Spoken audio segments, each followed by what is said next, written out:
You're probably familiar with this sort of puzzle from the pages of various newspapers or magazines. Change loaf into heed by replacing one letter at a time in 4 steps, so that each of the intermediate words are common English words.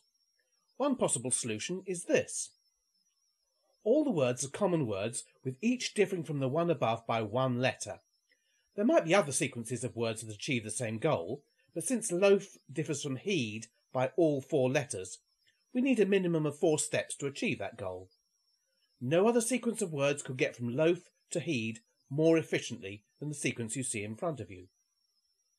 This is a puzzle that easily lends itself to a path-finding approach, with each point in the network being an English word like this.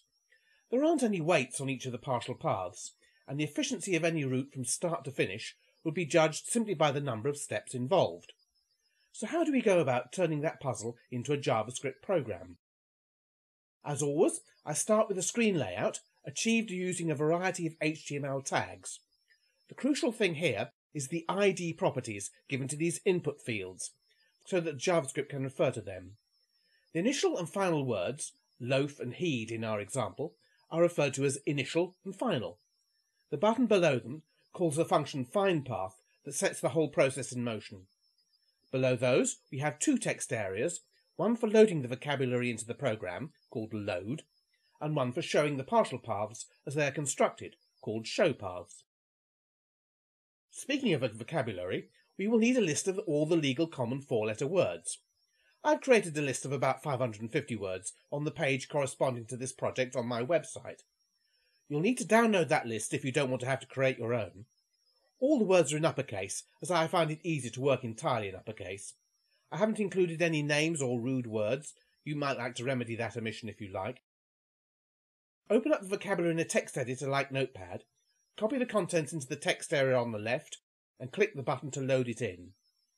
The contents of the text area are copied into a string variable s, which is then split up using the inbuilt function split, using the character return character as the word separator. The individual words are stored in a global array WDS, and the length of that array stored in another global variable numWords, giving the number of words in the vocabulary. This might be a good moment to mention the other global variables we are going to use.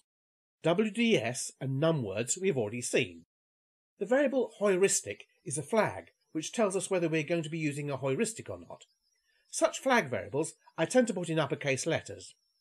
The program, as I have set it up, relies on the initial word such as loaf and the final word such as heed being present in the vocabulary list, although you might not want to do it this way. This means we need 2 variables to specify the indices of the initial and final words in array WDS, initial IDX and final IDX. The partial paths are stored in the array possibles, with each entry representing 1 path. This means that the array elements of possibles will also be arrays of indices in the array WDS. I've shown some examples. Paths have an arbitrary maximum length of 10 words, with all the unused elements set to -1 to indicate that they're empty. The number of partial paths is held in the variable numPossibles. We'll deal with the variables time and success as and when we come across them. So what happens when you click the button marked Find? The function findPath is called, which tries to find the initial and final words entered in the vocabulary. It reads them from the text fields initial and final, and converts what it finds there to uppercase.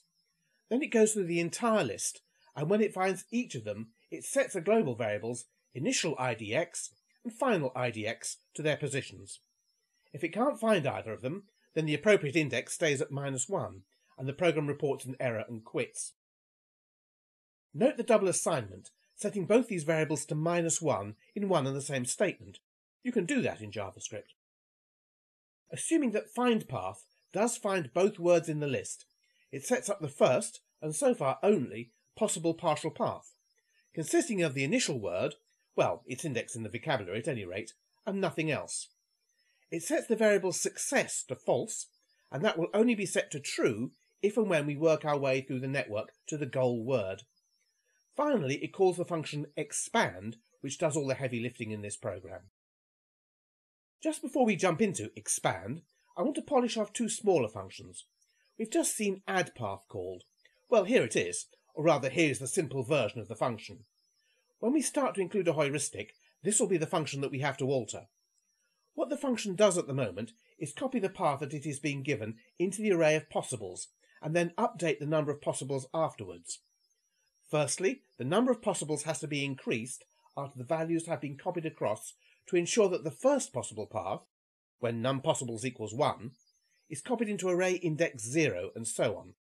Since we start counting indices from 0, the index of the end of the list will always be 1 less than the number of possible paths.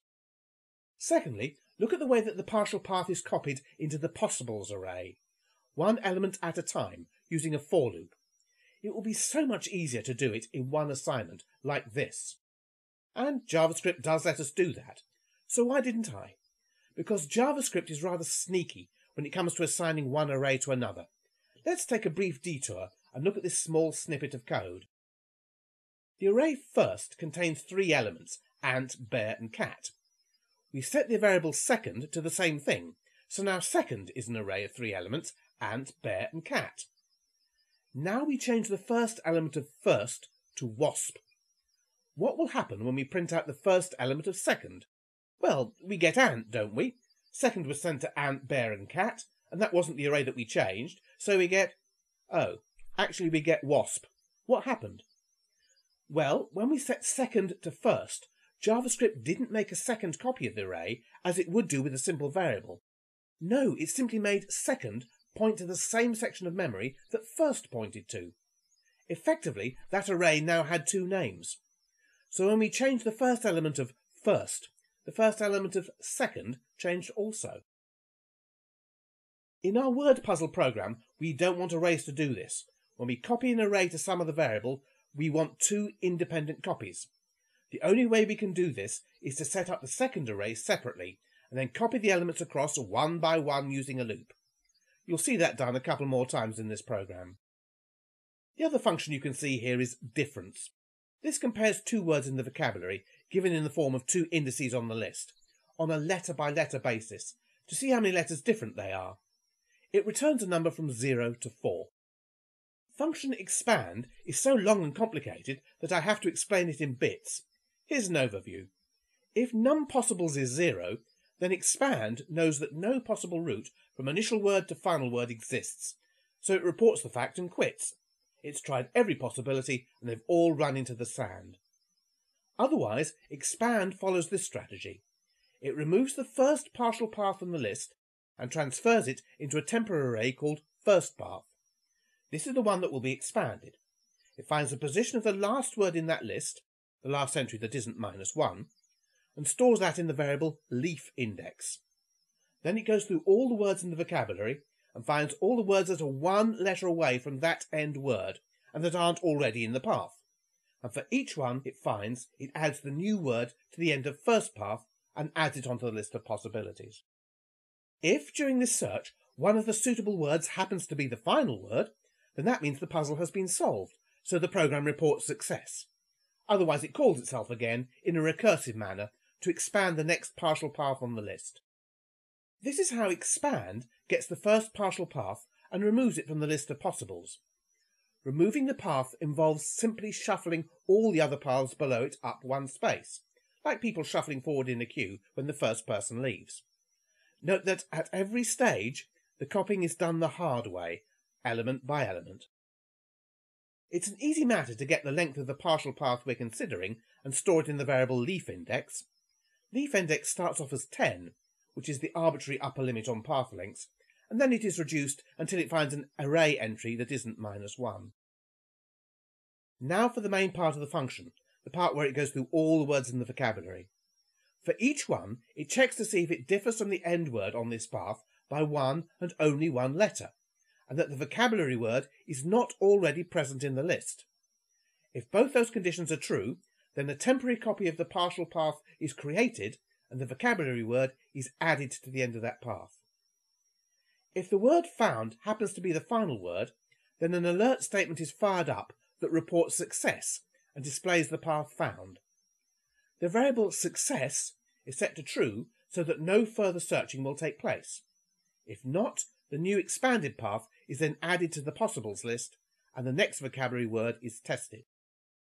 Finally, the function showPossibles is called to display all the possible paths so far, and a timeout instruction is set to call the expand procedure again after 1 second, 1000 milliseconds.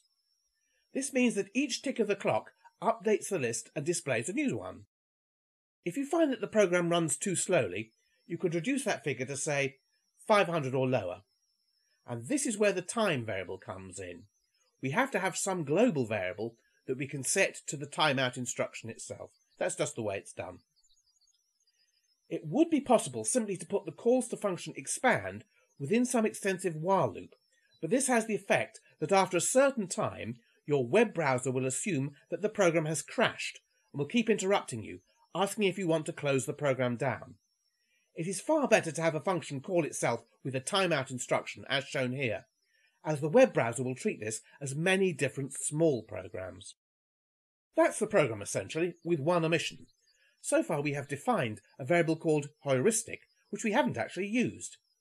The option of using a heuristic has been included in the code that you'll get from my website, and is called by declaring this variable to be true, but I'll let you work through the code for yourself. Look for the blocks of code in function addPath that are enclosed within if statements saying if heuristic. Essentially, just before the paths are added to the list of possibles, the distance between the word currently at the end of that path and the final word is calculated using function difference. This will tell you how close that particular path is to reaching the goal, so the smaller the better. Each distance is stored along with that path in an additional 11th element in the path, after all those -1 entries.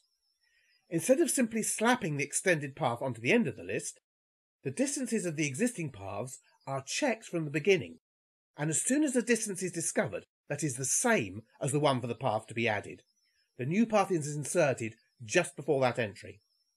Of course, this does mean that paths after that one will have to be shuffled along to make space, but it also guarantees that the paths will be arranged in ascending order of distance to the goal. The paths nearer the front of the list will be the ones that are closest to the goal word, and those will be the ones that are expanded and tested first. You might like to adapt the program so it tells you how many partial paths were generated altogether before the final solution to the puzzle was found. This will allow you to compare performance with the heuristic turned on to when it's turned off. Right, that's the end of this video. Because it's been such a long one, I won't waste any more of your time by making suggestions as to where you could take this program. I'm sure you have some ideas of your own as it is. I will content myself by saying that I would appreciate any comments you have to make below, and that you might like to click the like button for this video and subscribe to the channel. More next week. Thank you.